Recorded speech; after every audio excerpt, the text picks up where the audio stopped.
Hey everyone, hope you're doing great. Welcome back to my channel. In today's video, we'll dive into what if Deku was born in Metropolis and rivaled Superman. Smash that subscribe button, and be sure to peek at the description below. Let's begin. The city of Metropolis was a testament to the impossible. Its skyline wasn't merely a collection of steel and glass. It was a series of monuments, each one reaching for the heavens as if in supplication or challenge to the man who called those heavens his home. It was a city of tomorrow, built on a foundation of hope, a place where humanity lived elbow to elbow with gods, aliens, and metahumans. And in a modest apartment in the city's Park Ridge district, a 14-year-old boy was trying to deconstruct that hope into its component parts. No, that's not right, Izuku Midoriya muttered, his pencil scratching furiously across the page of a worn notebook. The graphite squeaked in protest. His trajectory was off by at least 3.7 degrees. If he'd angled his descent to match the torsional stress of the bridge's support cables, he could have mitigated the primary shockwave by another 12%. That would have prevented the secondary fissure in the financial district's water main. He saved the bridge, yes, but he caused a 3-block flood. The focus was too singular. His bedroom was a shrine to the modern pantheon.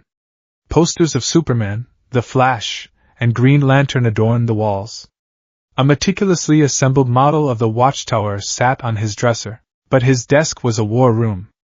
The notebook, labeled Hero Analysis for the Future Volume 14, was open to a detailed diagram of the Centennial Bridge, with force vectors, stress fracture calculations, and notes, scrawled in a tiny, borderline indecipherable hand. This was Izuku's obsession.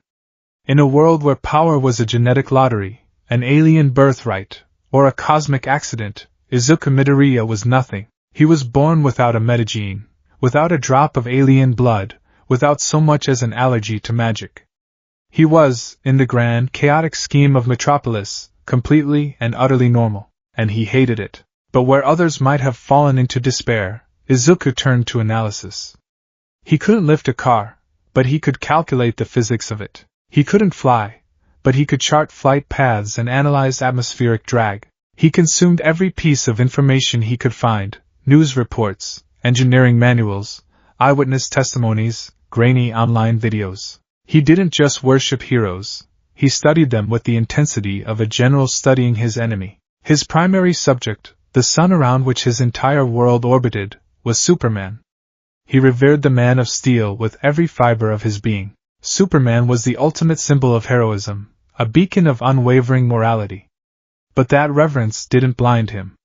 Izuku saw what the adoring crowds and fawning journalists missed: the blind spots. Superman was a god trying to solve human problems, and he often used the divine hammer when a mortal scalpel was required. He stopped the falling plane but didn't always account for the debris field. He defeated the rampaging monster but sometimes overlooked the terrified family trapped in the crossfire. His focus was always on the primary threat, the biggest, loudest problem. It was a logical, effective strategy for saving the world. But Izuku, who spent his life on the ground, couldn't help but notice the small cracks that formed in the pavement every time the world was saved. "Izuku, honey? Are you still poring over those books?" The soft voice of his mother, Inko Midoriya, pulled him from his trance. He looked up, blinking. The sun was setting, painting the Metropolis skyline in hues of orange and violet. He'd been at it for hours. Inko stood in his doorway, a plate of katsudon in her hands. She had the same green hair as him, though hers was tied back neatly, and her eyes held a perpetual glint of gentle worry. Living in Metropolis was a constant source of anxiety for her. Every sonic boom, every news alert, sent a fresh jolt of fear through her heart. "You need to eat," she said, setting the plate on the one clear corner of his desk. "And maybe take a break? Look at the sky, Izuku. It's beautiful." Izuku offered her a weak smile. "I was just finishing up my notes on the Metallo fight from last week." Inko sighed, her gaze sweeping over the chaotic diagrams. "Analyzing again.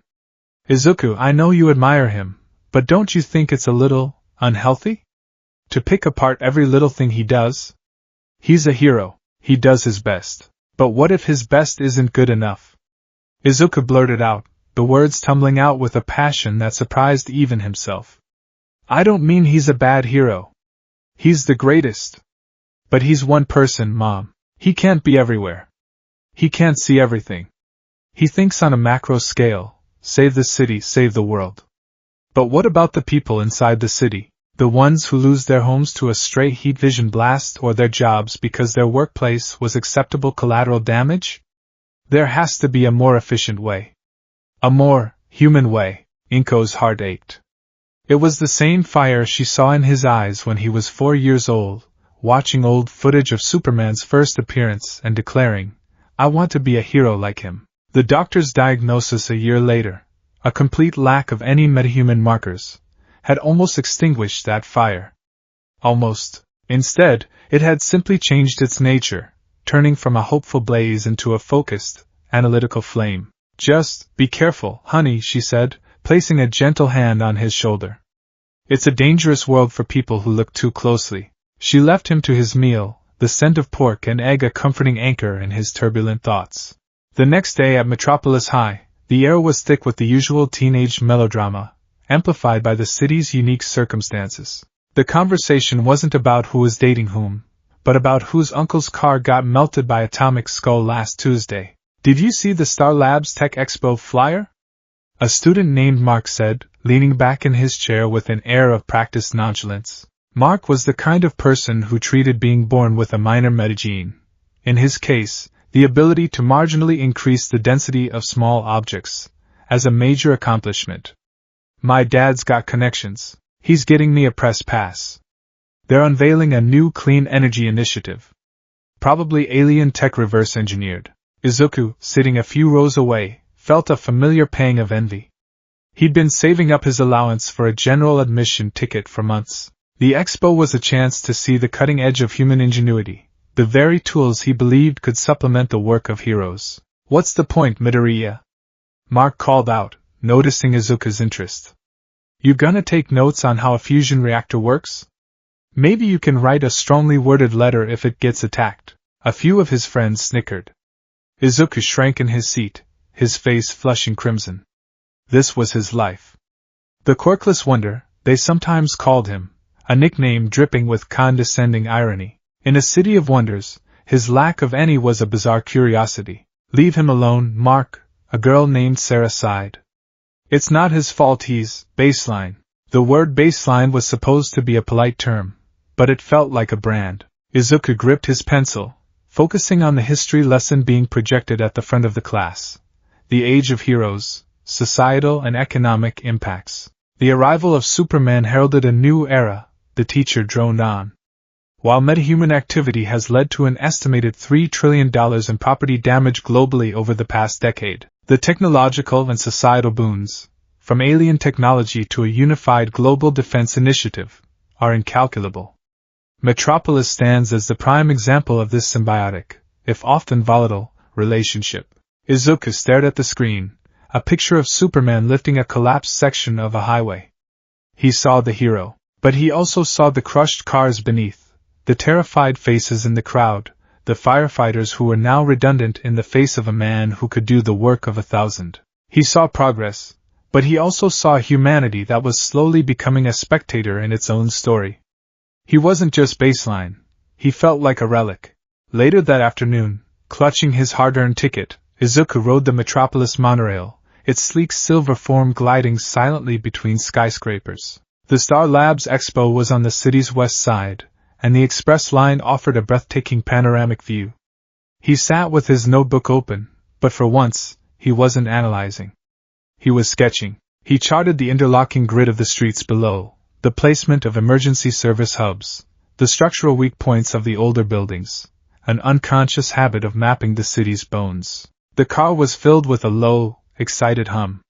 Tourists pointed their phones at the Daily Planet's iconic golden globe, while locals chattered on about their day. It was a perfect Metropolis afternoon, peaceful and bright, and then the sky tore open. A scream of twisted metal and a deafening sonic boom were the only warnings. The monorail car lurched violently, throwing passengers to the floor. Izuku slammed against the window, the impact knocking the air from his lungs. Outside, a figure of pure, crackling blue-white electricity cackled maniacally, her form arcing between buildings like a living lightning bolt. "Live wire!" someone shrieked. A red and blue blur shot past, a streak of hope against the chaos. Superman. He moved with impossible speed, intercepting a bolt of lightning that would have vaporized the water tower. The monorail was trapped. Livewire had severed the power line ahead, and the magnetic clamp holding them to the track was failing. The car swayed precariously, hundreds of feet above the ground. Panic erupted. Izuku's mind, however, went preternaturally calm. The terror was there, a cold knot in his stomach, but his brain kicked into overdrive, processing everything. Livewire's energy output is fluctuating. She's drawing power from the city grid. Superman is trying to create a vacuum around her to contain the electrical discharge, but her proximity to the monorail's high-voltage line is causing a feedback loop. He's being too cautious. The battle raged. Superman was a bulwark, absorbing and deflecting the worst of the assault, his movements a symphony of controlled power. He was protecting the civilians, but Livewire was unpredictable, chaotic. She wasn't aiming for him. She was aiming for everything. A wild arc of energy lashed out, not at Superman, but at the monorail track itself. It struck one of the primary support pylons with the force of a bomb. The metal groaned, glowed cherry red, and then buckled. The world tilted sickeningly. The monorail car, along with a 20-meter section of track, peeled away from the main line, hanging by a thread of twisted steel. Superman saw it. With a final, explosive burst of speed, he put himself between Livewire and the city, unleashing a torrent of freeze breath that momentarily encased her in a block of ice. He then shot toward the crippled train. He had seconds. Dozens of lives were in the balance. He made the only choice he could. He positioned himself under the main passenger car, his muscles straining as he took its colossal weight, preparing to lower it to safety. A collective sigh of relief went through the crowd inside. But Izuku saw what Superman, in his macro-level focus, had missed. Further down the dangling track, separated by a mangled connector, was a smaller, yellow maintenance car. It hadn't fallen completely, but it was slipping, its emergency brakes screaming as they were slowly sheared apart. Inside, he could see the terrified faces of two city workers, their mouths open in silent screams. They were too small. Too insignificant in the grander crisis. No one was looking at them. No one except Izuku. A fire ignited in his chest, a desperate, incandescent rage against his own powerlessness. No. Not on my watch. The emergency latch on the monorail door was jammed. He saw a passenger trying to pry it open with a briefcase. "It's no good," she cried. "The window!" Izuku yelled, his voice cracking. He pointed at the emergency hammer. A man grabbed it, and with a few frantic swings, shattered the reinforced glass. Cold wind whipped into the car. Izuku didn't hesitate. He squeezed through the opening, his heart pounding against his ribs. He was now on the outside of the dangling train car, clinging to a maintenance rail. The drop below was dizzying. His mind raced, cross-referencing the city map he'd just been sketching. Construction site. 2 blocks north. Rooftop crane. High-tensile steel cables. Yes, below the track, the building Livewire had hit was a wreck of exposed girders and shattered concrete. He saw exactly what he needed. "Hey! You too!" He screamed at the maintenance car, his voice nearly lost in the wind. The workers looked at him, their faces pale with shock. "There are loose construction cables on that rooftop. Throw them to me." Now, miraculously, they understood. One of them, scrambling over debris, unspooled 2 thick, heavy-duty cables and hurled the ends across the gap. Izuku stretched, his fingers just managing to catch them. They were heavy, almost pulling him from his perch. Now for the hard part. He needed an anchor. An anchor and leverage. His eyes scanned the wreckage of the building across the street. A massive I-beam, dislodged from the 50th floor, was wedged precariously between 2 support columns, pointing diagonally downward like a massive metal finger. It was perfect. And completely impossible. Think, Izuku, think. He couldn't lift it. But he might be able to move it. He swung himself, Tarzan style, using one of the cables to cross the gap to the damaged building, his sneakers scraping against the concrete facade. He scrambled onto a ledge near the I-beam. It was immense, but it was also balanced on a fulcrum of rubble. He found a long piece of rebar and jammed it under one end. He put all his weight on it, his muscles screaming. It didn't budge. He cried out in frustration. Not enough. I'm not strong enough. Please, he whispered, tears of desperation welling in his eyes. Just a little. Please, I have to save them. He pushed again, a raw, primal scream tearing from his throat. The rebar bent, and with a deafening groan, the I-beam shifted. It slid a few feet, its end now hanging directly over a solid, unbroken section of the building's frame below. He had his anchor point. Gasping for breath, he looped the steel cables around the I-beam, his fingers raw and bleeding.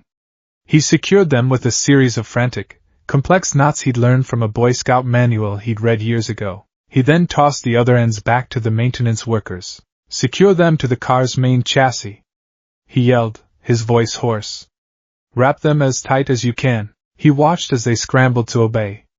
Below, Superman was still methodically lowering the main passenger car, his attention completely devoted to the larger group.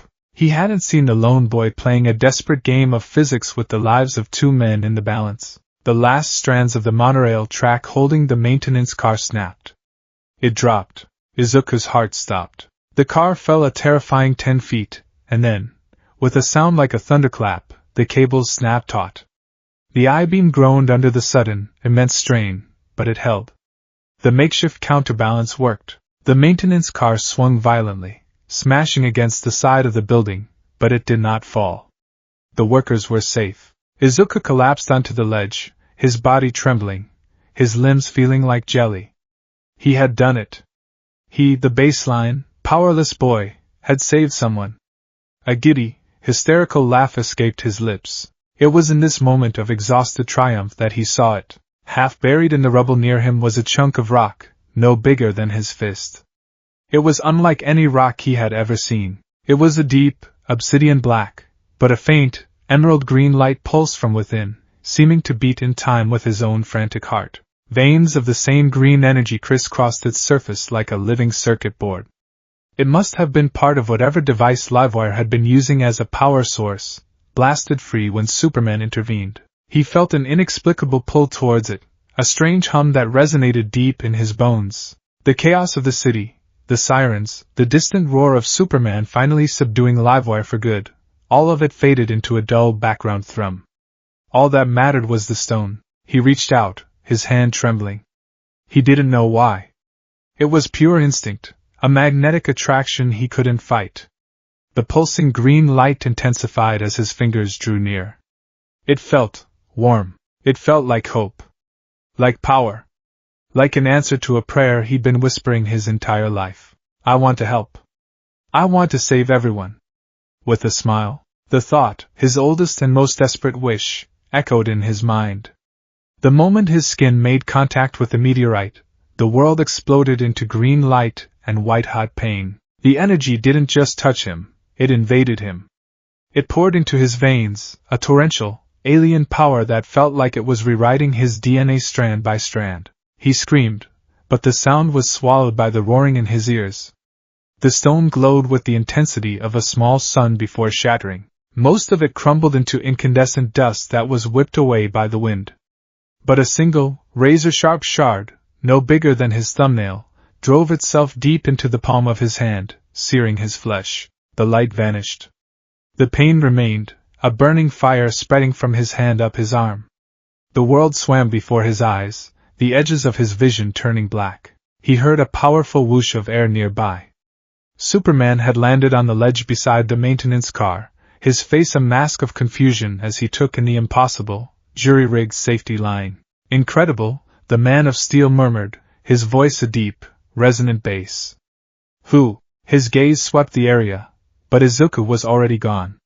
He'd stumbled back into the shadows of the broken building, clutching his hand, his mind a maelstrom of agony and confusion. He staggered down an emergency stairwell, his legs barely supporting him, and collapsed into a back alley miles away from the prying eyes of news crews and heroes. He leaned against a brick wall, sliding to the grimy pavement.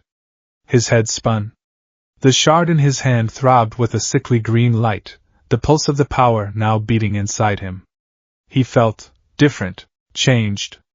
A live wire of untamed energy was now coiled in the very core of his being. Above him, a street lamp flickered and then burst, showering the alien sparks. Izuku didn't notice. He could only stare at his hand, at the glowing wound that was both a terrifying injury and a terrible, miraculous gift. He had looked up to the sky for a hero his entire life. He had never imagined that, in the shadow of that hero, power would fall from the heavens and find him on the ground. The boy who looked up was no longer just an observer. He was now, for better or worse, part of the story. And he had a terrible feeling that the city of Metropolis wasn't big enough for two sons. The journey home was a fever dream. Izuku remembered flashes, stumbling through alleys, the world tilting on its axis, the searing pain in his hand, a malevolent star guiding him through a constellation of urban decay. He'd somehow navigated the transit system, a ghost in the machine, his face pale and beaded with sweat under his hoodie. Every jostle of the train sent a fresh wave of agony through him, a feeling not of bone or muscle, but of his very spirit being stretched on a rack. When he finally collapsed through his apartment door, Inko let out a horrified gasp. He was a mess of scrapes, bruises, and concrete dust, his left arm hanging at an unnatural angle. But it was the look in his eyes that terrified her most, a wild, haunted glaze, like he'd stared into an abyss and it had stared right back. Izuku! Oh, my baby, what happened? Was it the attack? Were you hurt?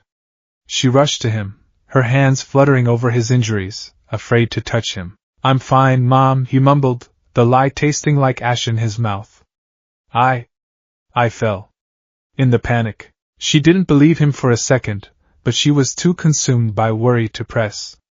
She helped him to his room, her brow furrowed with a depth of concern that made Izuku's gut twist with guilt. She fussed over him, cleaning his cuts with antiseptic that stung less than his deceit, and fashioning a makeshift sling for his arm.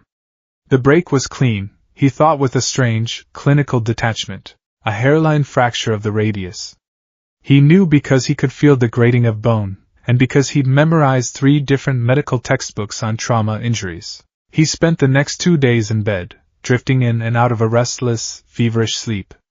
His body was at war with itself. The shard in his palm, now scabbed over with a strange, faintly luminescent tissue, was the epicenter. From it, the alien energy thrummed, a constant, low-frequency hum that vibrated in his teeth. It felt like every cell in his body was being forcibly rewritten, the mundane human code being overwritten with something powerful, volatile, and utterly foreign. His dreams were a chaotic tempest of green light and impossible physics. He saw galaxies being born and dying in the blink of an eye. He felt the crushing gravity of a neutron star and the weightless freedom of the void. He saw a million worlds, a million lives, all connected by threads of this same green energy, a cosmic web of will and potential. He would wake up tangled in his sweat-soaked sheets, his heart hammering against his ribs, the echo of a silent, cosmic scream still ringing in his ears. On the 3rd day, the fever broke, leaving him weak but lucid. He sat up in bed, his body aching as if he'd gone 10 rounds with a Kryptonian. Inko brought him a glass of water, her eyes still shadowed with worry. Feeling better? She asked, her voice soft. A little, he said, taking the glass. His hand trembled. He focused on it, trying to will the shaking to stop. Just hold the glass steady. The thought, a simple, desperate command, connected with the power coiled inside him. There was a faint, emerald shimmer in the air around the glass, and then, with a sound like a tuning fork being struck, the glass didn't just shatter, it disintegrated.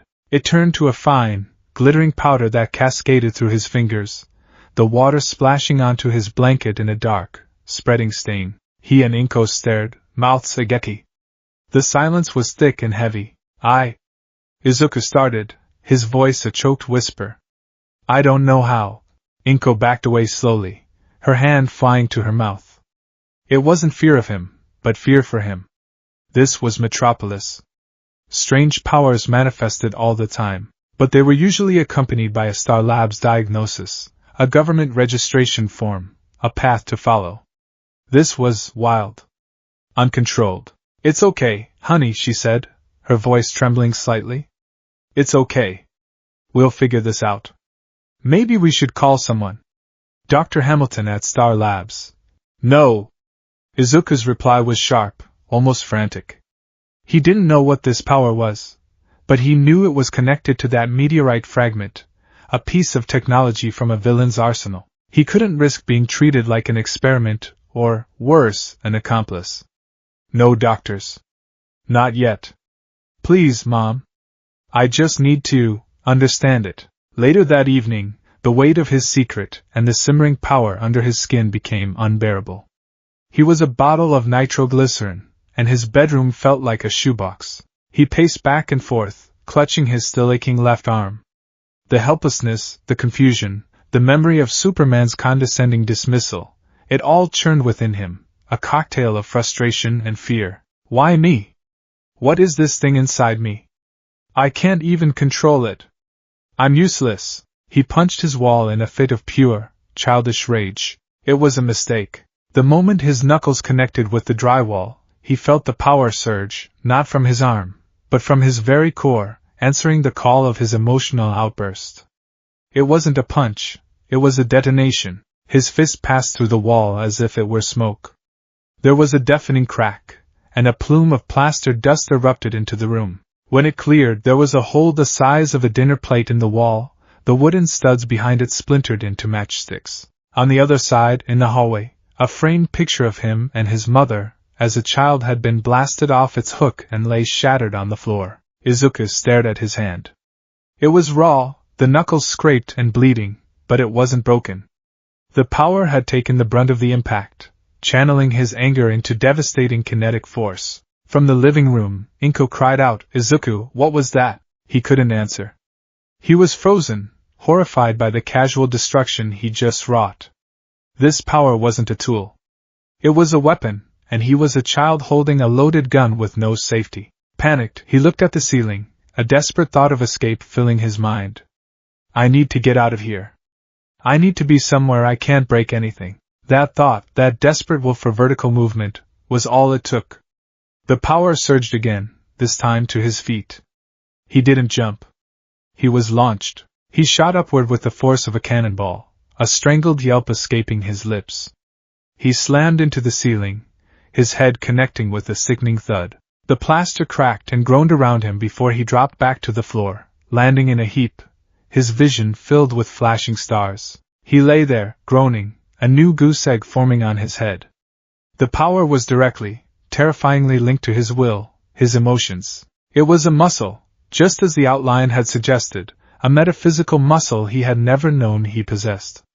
And right now, every flex, every twitch, resulted in a catastrophic tear. His mother appeared in the doorway, her eyes wide with terror as she took in the hole in the wall, the crack in the ceiling, and her son sprawled on the floor. The dots connected in her mind, forming a picture of terrifying clarity. Izuku looked up at her, his eyes pleading. Mom, I'm sorry. I don't know. I can't control it. Tears streamed down her face, but she crossed the room and knelt beside him, pulling him into a fierce, protective hug. Sure, it's okay, baby. It's okay, she whispered into his hair, though her trembling body betrayed her words. We'll be careful. We'll figure it out. Together. For the next few days, their apartment became a minefield. Izuku learned to move with painstaking care, to regulate his emotions, to suppress any strong desire. Wanting a book from a high shelf could cause it to rocket into his hand. A moment of frustration could cause the TV remote to crack in his grip. He was living on a razor's edge, the immense power within him a constant, humming threat. He began to fill a new notebook, Analysis of Power Source Emerald Light Volume 1. He documented everything, the pain, the accidental discharges, the connection to his willpower. He theorized it was a form of kinetic energy manipulation, drawn from an unknown source and channeled through his own biological system, with his body acting as a fragile, organic conduit. He was a prisoner in his own home, a ticking time bomb of good intentions.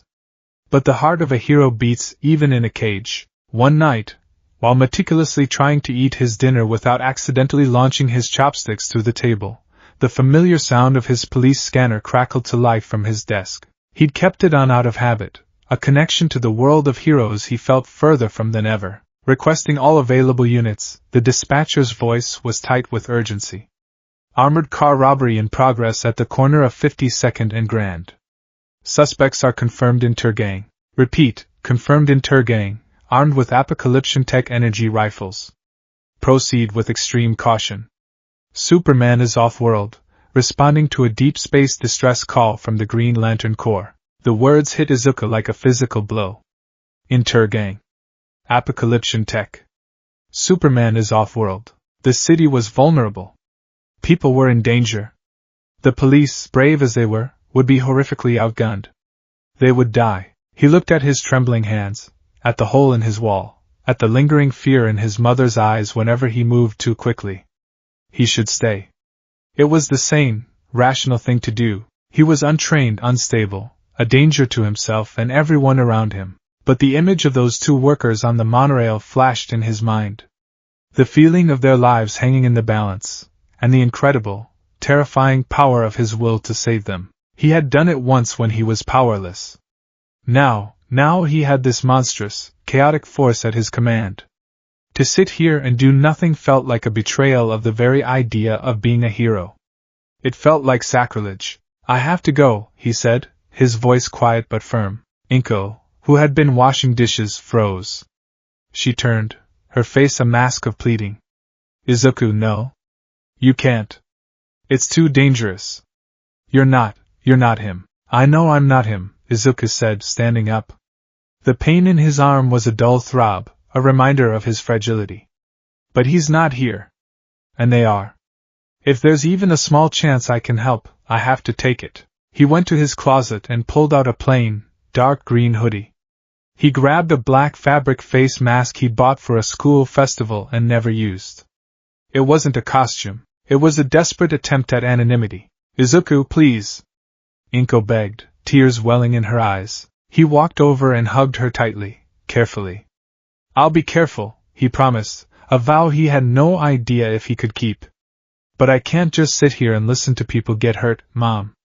I can't. He pulled up his hood, adjusted the mask over his face, and slipped out the door, leaving his mother alone in the silence of their compromised sanctuary. The night air of Metropolis was cool and sharp. Izuku ran, his feet pounding the pavement. He didn't dare use his power for speed, not yet. He remembered the humiliating, ragdoll flight in his room. He had to be smarter than that. He arrived on the scene out of breath, staying in the shadows of an alley a block away from the chaos. The scene was worse than he'd imagined. An armored truck lay on its side, its doors blown clean off by some explosive force. 3 figures in tactical gear, their helmets emblazoned with the telltale Turgang insignia, were firing relentlessly at a handful of police officers pinned behind their squad cars. The weapons weren't firing bullets. They were firing crackling beams of crimson energy that superheated the air and melted concrete. Izuku's analytical mind took over, a welcome shield against the terror flooding his senses. 3 hostiles. Apocalyptic laser rifles, probably reverse-engineered. Low psycho rate but high-impact energy. The officer's cover won't last. I need to create a diversion and disable their weapons. He took a deep breath, trying to calm the frantic beating of his heart. Remember the muscle. Small, controlled flexes. Don't try to be Superman. He crept closer, using the urban canyon of alleys for cover. His target was the thug on the far left, who was reloading his weapon. Now or never. Izuku focused his will on his fist, picturing the punch he wanted to throw. Not a devastating, wall-shattering blow, but a powerful, focused strike. He channeled all his desire to protect those officers into his right arm. He burst from the alley. Hey! He yelled, his voice muffled by the mask. The Turgang thug turned, surprised. Izuku threw the punch. The power answered his call with gleeful, unrestrained force. The moment his fist began to move, an explosive backlash of kinetic energy erupted from his entire body, launching him backward like a discarded doll. He flew a good 20 feet through the air, his heroic entrance turning into a slapstick comedy of failure, and landed hard in a pile of garbage bags, the impact knocking the wind out of him. The thug just stared, utterly bewildered. What the hell was that? One of the others grunted. Lying in the trash, gasping for air and humiliation, Izuku's mind raced.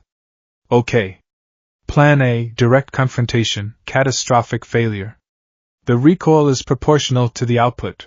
I can't use overwhelming force without becoming the primary victim. He scrambled back into the shadows as the thugs, deciding he was some lunatic, turned their attention back to the police.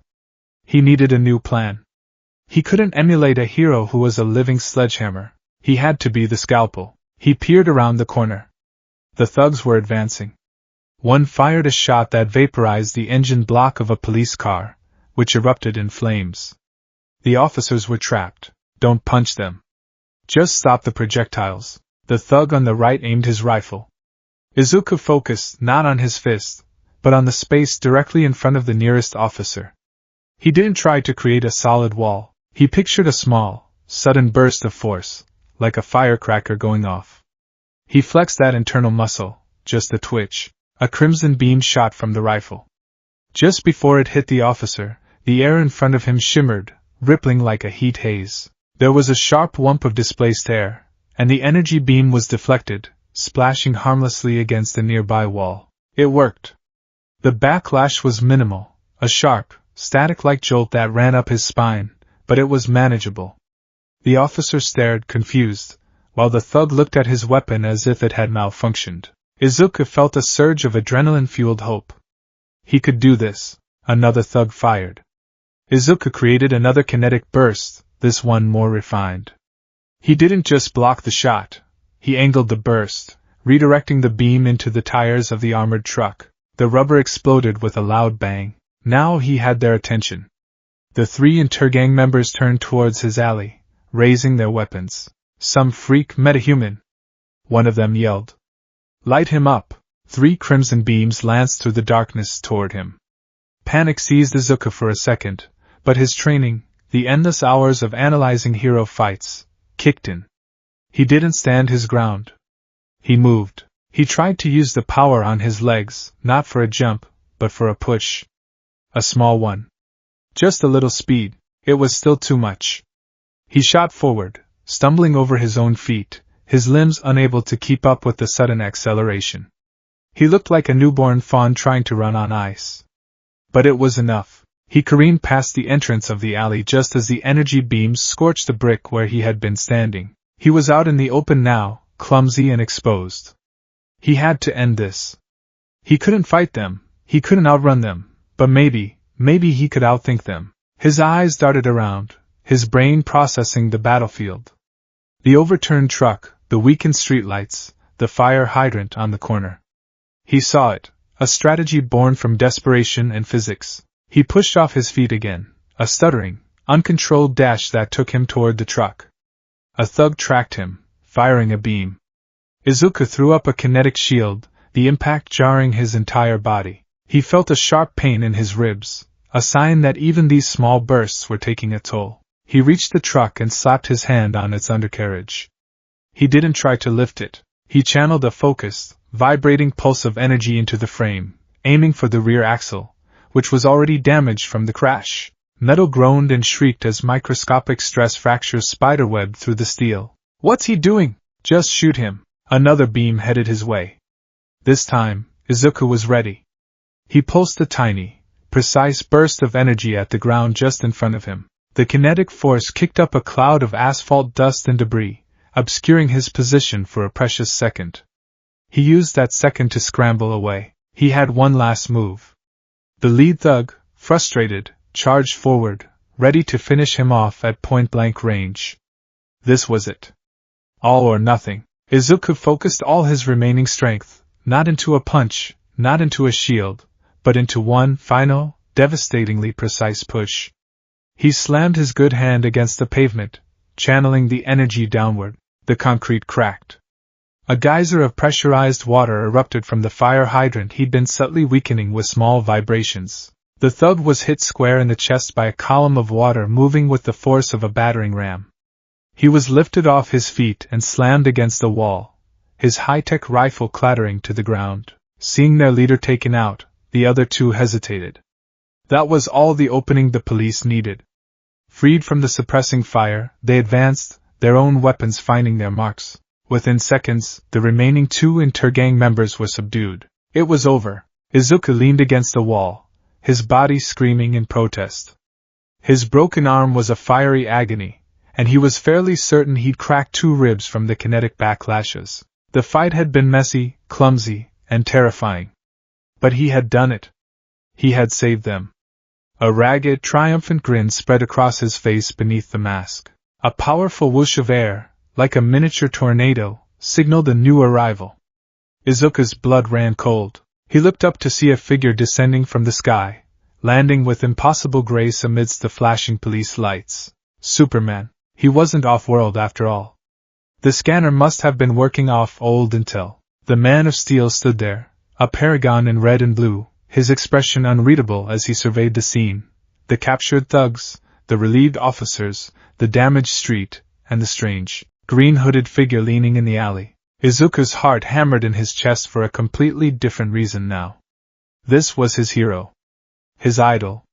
He was about to be recognized, maybe even thanked. Superman moved toward him, his presence so immense it seemed to dim the surrounding lights. He stopped a few feet away, his piercing blue eyes scanning Izuku from head to toe, lingering on his broken, trembling arm. "That was reckless," Superman said, his voice a low, calm rumble that held no praise. It was the voice of a disappointed father. Izuku's triumphant grin faltered. They were going to kill them. There are professionals trained to handle these situations," Superman continued, his gaze unwavering. "You have an immense amount of power, son. I can feel the energy coming off you.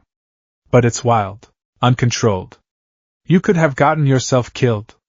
You could have gotten civilians killed. But I didn't," Izuku whispered, the words barely audible. He had been so careful. He had used his brain, not his brawn. He hadn't been reckless. He had been precise. Superman didn't seem to hear him. He took a step closer. "Who are you? Where did you get this power?" Izuku was starstruck into silence, his mind blank. He was standing in front of Superman. Superman was talking to him. And he was scolding him like a child who had played with matches. The sting of it was sharper than any of his physical injuries. He had just put his life on the line, had fought through agony and fear, had won a fight against impossible odds, and his reward was a lecture. "Look, kid," Superman said, his tone softening slightly into one of gentle but firm authority. "You did help. But this isn't a game. Leave the hero work to the professionals. Get that arm looked at, and go home." With that, he turned away, already moving to give his official statement to the police commissioner, the incident with the masked youth already seeming to be a footnote in his report. He had dismissed him, completely. Something inside Izuku snapped. A fragile piece of childhood adoration cracked under the weight of condescension. He looked at the departing back of his hero, and for the first time, the reverence was tainted with a bitter drop of resentment. He had to get out of there. Before the news crews arrived. Before anyone else could ask questions, he channeled one last, painful burst of energy into his legs and launched himself upward, a clumsy, staggering leap that carried him to the rooftop of a nearby building. He landed badly, sprawling onto the gravel, his broken arm screaming. From the street below, a young reporter with a notepad looked up, her eyes wide. "Did you see that?" she said to her photographer. "He was like a green comet." Izuku didn't hear her. He just pushed himself to his feet and limped away into the Metropolis night, the hero's patronizing words echoing in his ears. He had proven he could be a hero. Now he had a new goal, to prove that his way, the smart way, the human way, was better. He would prove Superman wrong. In the highest office of the tallest building in Metropolis, a man stood before a wall of glass, looking down upon his city. From this vantage point, Lex Luthor could see it all. The architectural marvels that bore his name, the streams of traffic flowing like blood through concrete arteries, and directly across the park, the golden globe of the Daily Planet building. It was a constant, infuriating reminder of the alien that had co-opted his city's adoration. Lex Luthor did not see a god when he looked at Superman. He saw a parasite. A beautifully disguised, morally righteous parasite that fed on human potential, making mankind complacent, dependent, and weak. Every time the alien saved a falling plane, he robbed humanity of the chance to invent a better one.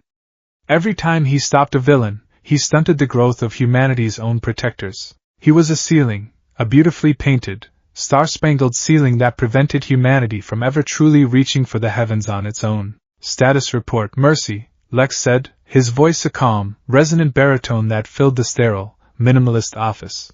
A holographic interface shimmered into existence beside him, displaying the cool, elegant features of his chief of staff and AI, Mercy Graves. The intergang cell has been processed by Metropolis PD. Damage to the 52nd and Grand intersection is estimated at $4.2 million. And the media has officially christened the new metahuman the Green Comet. On the glass wall, which doubled as an immense display, footage of the fight appeared. It was chaotic, grainy cell phone video, but Lex's systems had already stabilized and enhanced it. He watched the green hooded figure's clumsy movements, the uncontrolled bursts of power, the flailing attempts at offense. Crude, Lex observed, a flicker of disappointment in his eyes. Another brawler. Powerful, certainly. The kinetic output is off the charts, but undirected. He's a cannon with no carriage, a danger to himself as much as his target. What's his threat level? Variable, Mercy replied, her synthesized voice devoid of emotion. Based on this incident alone, B-. Potentially A+ with training and control. However, new data has surfaced that suggests a re-evaluation is necessary. Oh? Lex's interest was piqued. He turned away from the window. I have cross-referenced the subject's appearance with all public and private surveillance from the Livewire incident 2 weeks ago, Mercy stated. Specifically, focusing on individuals in the vicinity of the monorail collapse who were not officially accounted for. A new window opened on the display. This was high-definition news footage. It showed the dangling maintenance car, the 2 terrified workers, and the impossible, jury-rigged counterbalance of steel cables and a displaced I-beam. The camera zoomed in on a figure on the wrecked building's ledge, a boy in civilian clothes, his features blurred but his frantic, intelligent movements clear. Facial recognition was inconclusive due to the angle and distance, Mercy continued, but biometric analysis of the subject's gait, build, and approximate height provides a 94.7% probability match with the individual known as the Green Comet. Lex leaned forward, his eyes narrowed. He replayed the footage of the monorail, his brilliant mind absorbing every detail. He saw not just the result, but the process, the instantaneous assessment of the environment, the understanding of leverage and torsional stress, the application of makeshift materials to solve a complex engineering problem in seconds, under extreme duress. It was a feat of genius that bordered on the superhuman in its own right. Then he looked back at the footage of the Green Comet.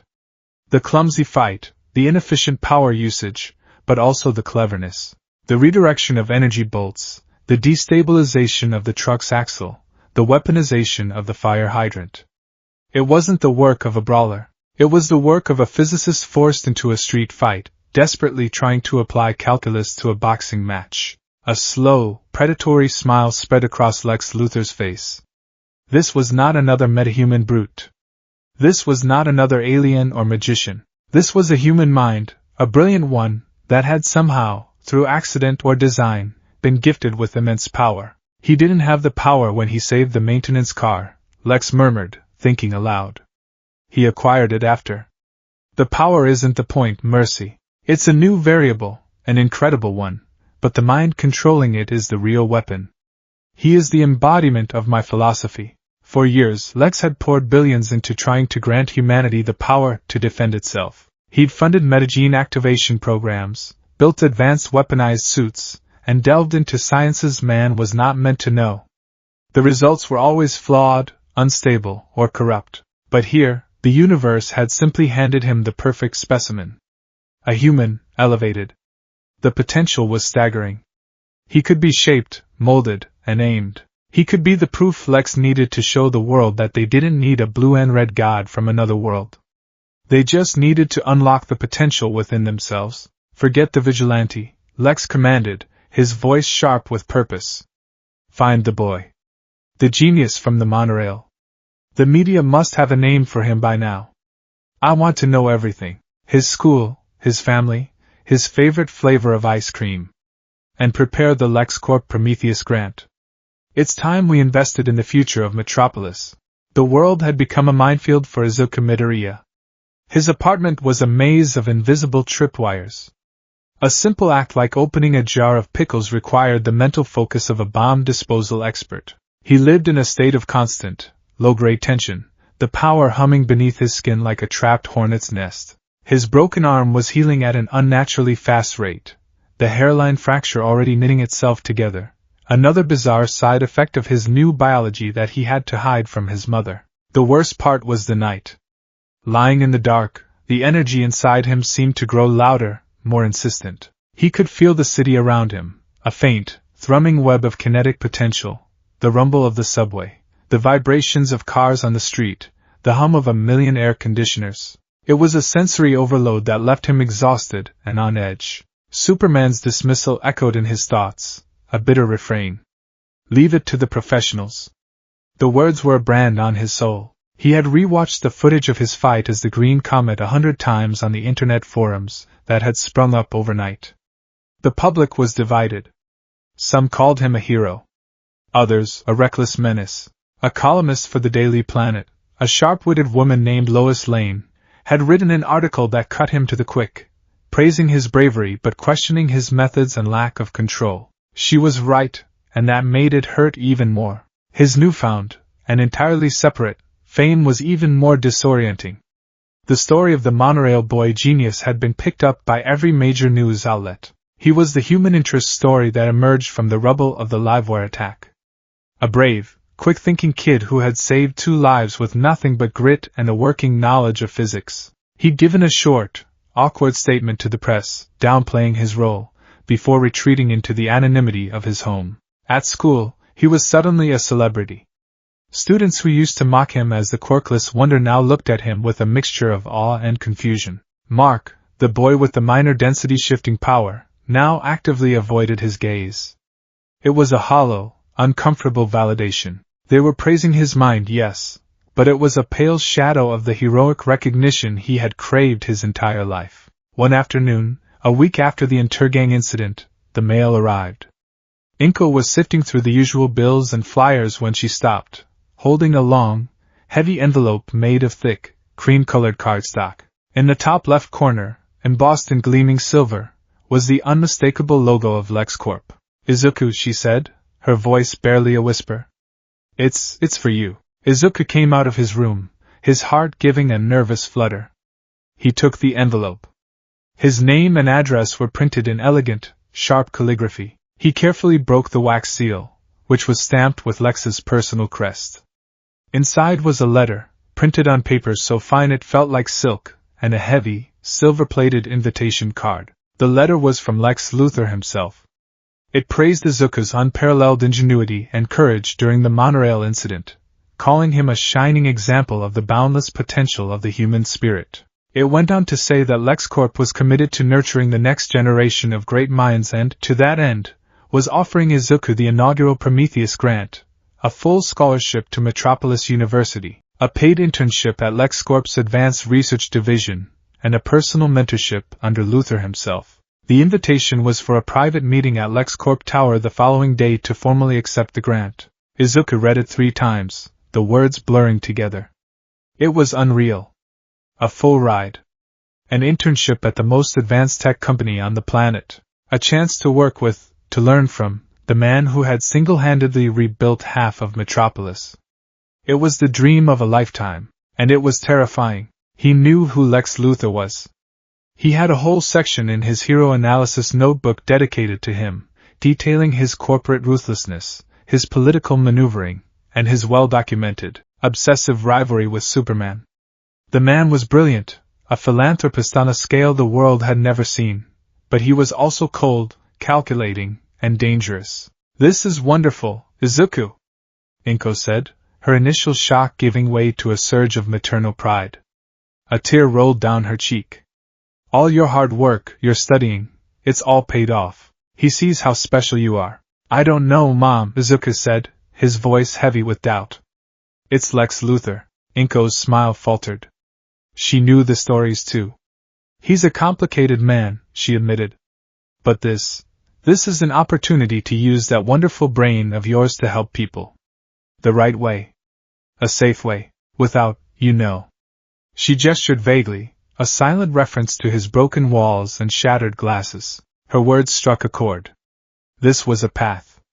A path to being a hero that didn't involve back-alley brawls and uncontrolled explosions of power. A path that validated his mind, the one part of him he had always been able to count on. It was a way to make a difference without breaking himself, or his apartment, in the process. But the wariness remained. A fish doesn't question the worm, it only sees the meal. Izuku knew there had to be a hook somewhere. Still, the offer was too good to refuse. The chance to learn, to grow, to finally find a place where his obsessive analysis was an asset, not a weird hobby, it was an irresistible lure. And more than anything, he desperately needed to learn control. Maybe, just maybe, the resources of LexCorp were the key. Okay, he said, taking a deep breath. I'll go. The next day, dressed in his only suit, a slightly too small black ensemble he'd worn to a cousin's wedding, Izuku stood at the base of LexCorp Tower. It was less a building and more a statement of defiance against the laws of gravity and humility. A sleek, obsidian spear piercing the clouds, it made every other skyscraper in Metropolis look quaint. The lobby was a cathedral of corporate power. Soaring ceilings, white marble floors that seemed to stretch for miles, and a silent, intimidating efficiency to the way people moved. He announced himself to a receptionist who looked like she'd been sculpted from ice and was directed to a private elevator. The ride was silent and impossibly fast. The elevator didn't have buttons, only a single, glowing LexCorp logo. It deposited him directly into Lex Luthor's office. The room was vast, dominated by the panoramic view of the city. The only furniture was a massive obsidian desk, polished to a mirror shine, and two stark white leather chairs. Standing by the window, silhouetted against the afternoon sun, was Lex Luthor. He turned, and Izuku felt his breath catch. He'd seen the man on TV 1,000 times, but in person, his presence was overwhelming. He was tall, impeccably dressed in a tailored charcoal suit, and his bald head gave him an almost ascetic look that was completely contradicted by the predatory intelligence in his sharp, green eyes. He moved with the easy, unshakable confidence of a man who owned the world and was merely allowing you to stand in it. Izuku Midoriya, Lex said, his voice smoother than polished marble. He crossed the room and offered his hand. It is a genuine honor to meet you. Izuku shook it, his own hand feeling small and sweaty in Lex's firm, dry grip. Thank you for having me, Mr. Luthor. Please call me Lex, he said, gesturing to one of the chairs. I've been looking forward to this. What you did at the monorail, most people see bravery. I see brilliance, the instantaneous calculations, the creative application of materials. It was a symphony of practical physics. Tell me, did you account for the tensile strength degradation of the cables due to the ambient heat from Livewire's attack? Izuku blinked. No one had asked him that. The reporters had asked how he felt. The police had asked what he saw. No one had cared about the how. I made an estimate, Izuku stammered, his nervousness momentarily forgotten, replaced by the familiar comfort of analysis. I assumed a 15% reduction in load capacity to be safe, which is why I used a double loop knot on the I-beam to better distribute the shear stress. Lex's smile widened. It was a genuine, appreciative smile, and it was the most disarming weapon Izuku had ever encountered. Incredible, Lex said, sitting in the chair opposite him. A mind like yours appears once in a generation. And that is why I brought you here. I believe humanity's future lies not in waiting for gods to save us, but in cultivating the geniuses who will give us the tools to save ourselves. He spoke for several minutes, outlining the Prometheus grant, the resources Izuku would have at his disposal, the projects he could work on, everything from clean energy to advanced cybernetics. It was a cascade of wonders, a future laid out before him on a silver platter. Izuku was so mesmerized he almost missed the pivot. It is a dangerous world, however, Lex said, his tone shifting subtly. A world of gods and monsters. Even a mind like yours is fragile in the face of such things. Which brings me to a curious coincidence. He steepled his fingers, his green eyes locking onto Izuku's. Mere days after your brilliant, powerless heroism, a new powered individual appears in Metropolis. An individual who, despite his immense power, fights with a tactical, analytical mind. He doesn't overpower his opponents, he outthinks them. He uses his environment. He applies physics. They call him the Green Comet. Izuku's blood ran cold. He opened his mouth to deny it, but no words came out. Lex held up a hand. Don't misunderstand me. I'm not here to unmask anyone. A man's privacy is his own. I am merely an admirer of intellect, wherever I find it, and I see the same brilliant mind at work in both scenarios. The stress of a traumatic event can often be the catalyst for a latent metagene to express itself. It's a fascinating field of study. He had given Izuku a plausible explanation, a corporate-approved version of the truth that protected his secret, while simultaneously letting him know that it wasn't a secret at all. The trap was sprung, and Izuku had walked right into it. This power of yours, Lex continued, his voice dropping to a conspiratorial murmur. It is magnificent. But it is also uncontrolled. Dangerous. I saw the footage. The recoil alone nearly crippled you. You are a brilliant surgeon forced to operate with a chainsaw. You need refinement. You need control. He stood and walked back to the window, his back to Izuku. And who will help you with that? Him? He gestured contemptuously toward the Daily Planet globe. Superman? Will he take you under his wing? Teach you? Or will he see you as another threat to be monitored, another unregistered weapon to be contained? He is a farmer, Izuku, and we are his cattle. He protects us, yes, but he also keeps us in the pen. Every word was a perfectly aimed dart, striking at the heart of Izuku's own doubts, his own painful experiences. He remembered Superman's condescending tone, the dismissal, the complete lack of interest in how Izuku had won. He doesn't understand, Lex said, turning back, his eyes burning with a cold fire. He has never known struggle. Never known fear. Never known the desperate, brilliant spark of human ingenuity that is only born from necessity. You saved those men on the monorail, Izuku. You. A powerless boy with nothing but his mind. That is an achievement he can never comprehend. He stops the falling anvil, but he has no idea how to build the crane that would have prevented it from falling in the first place. Lex walked back to his desk and leaned over it, his proximity creating an intense, magnetic field of influence. On the other hand, I understand. I believe in you, not in the power that was randomly gifted to you, but in the mind that wields it. You are the future, Izuku, a human being, standing on his own 2 feet, reaching for the sky not because he was born there, but because he has the will and the intellect to climb. The flattery, the shared ideology, the pinpoint accuracy of his critique of Superman. It was an overwhelming assault. Izuku felt his defenses crumbling. What are you proposing? Izuku asked, his voice barely a whisper. Lex smiled. The final, perfect checkmate. I am proposing an annex to the Prometheus grant, he said. LexCorp has private, state-of-the-art facilities. Clean rooms, we call them, designed to test and analyze immense energy outputs in a safe, controlled environment. I am offering you access. A place where you can learn about your gifts. Quantify them. Understand them.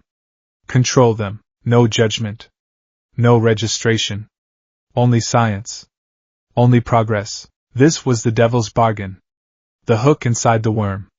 He was offering Izuku the one thing he desperately needed, the key to unlocking his potential and ending the chaotic danger he posed to himself and his mother. But the price was tying himself to Lex Luthor. Izuku's mind raced, weighing the pros and cons with frantic speed. He's manipulating me. He wants to use me. He sees me as a weapon to be aimed at Superman. The danger was immense, but he's right. The thought was a traitorous whisper in his own mind. Superman dismissed me. Lex respects me. I can't control this power on my own. I could hurt Mom. This is the only way to get strong enough, to be the hero I want to be. The smart hero. He could be careful. He could learn what he needed to learn and then walk away. He could use Lex's resources for his own heroic ends. He was smart enough. He could play the game. He looked up, meeting Lex Luthor's piercing gaze, and made his choice. Okay, Izuku said, his voice gaining a sliver of confidence. I accept.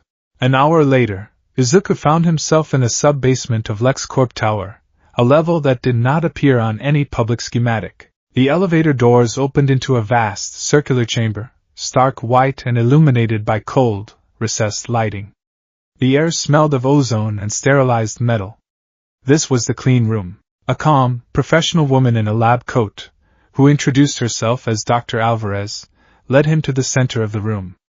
The entire chamber is shielded, she explained, her voice echoing in the large space. The walls are composed of a lead uranium alloy, capable of absorbing kinetic and energy discharges up to 500 kilotons. Sensors will monitor your biological and energy output in real time. We are here to help you understand, Mr. Midoriya. Dr. Alvarez and her team retreated behind a thick pane of reinforced glass into a control room. Lex Luthor's voice suddenly filled the chamber, broadcast over an intercom. Let's start with a simple baseline, Izuku. In the center of the room, you'll see a target. I want you to strike it. Don't hold back. Release the power you used against that Intergang thug. Let's see what we're working with. A cylindrical target, made of some dark, metallic substance, rose from the floor. Izuku looked at it, then at his own hands. He took a deep breath, the familiar fear and excitement swirling in his gut. He planted his feet, just as he'd seen Superman do 1,000 times in videos. He drew his right fist back. He closed his eyes, focusing on the memory of his raw, desperate anger in the alley. He poured all that chaotic energy, all his frustration, all his will, into his fist and punched. The explosion of force was instantaneous. A shockwave of emerald energy erupted from his body. He felt his bones creak, his muscles scream, and the familiar, violent recoil threw him backward. But this time, instead of slamming into a brick wall, he landed on soft, padded flooring that absorbed his momentum. He looked up, panting. The target was gone. Not dented, not broken. It had been vaporized. Where it had stood, the floor was scorched black. In the control room, alarms blared. Scientists scrambled, their eyes wide with disbelief as they looked at their monitors. Lex's voice came over the intercom again, and for the first time, Izuku could detect a faint tremor of genuine, unrestrained awe. Incredible, he breathed. Dr. Alvarez, what are the readings? Off the charts, Mr. Luthor, the doctor's voice crackled back. The kinetic energy output was 1.21 gigajoules. The physical recoil exerted on the subject was equivalent to being hit by a freight train. By all rights, every bone in his body should be shattered. A holographic display lit up on the wall in front of Izuku. It was a deluge of data, graphs, charts, and numbers that scrolled past at an incredible speed. He saw the energy curve, the recoil force, his own biometric feedback. And in that moment, Izuku felt a profound sense of relief that eclipsed all his fear and suspicion. For the first time since he had touched that meteorite, his power was no longer a terrifying, unknowable monster. It was a problem that could be studied. A system that could be understood. It was a set of variables. It was a language he knew how to speak. He looked at the data, a fierce, determined smile spreading across his face. He had made a deal with the devil, he knew that. But the devil had just given him the key to the gates of heaven, and he was going to learn how to fly. The 3 months that followed were a crucible. Izuku's life fractured into 3 distinct, exhausting parts. By day, he was Izuku Midoriya, the quiet, unassuming high school student, now burdened with the added pressure of being the celebrated monorail boy genius.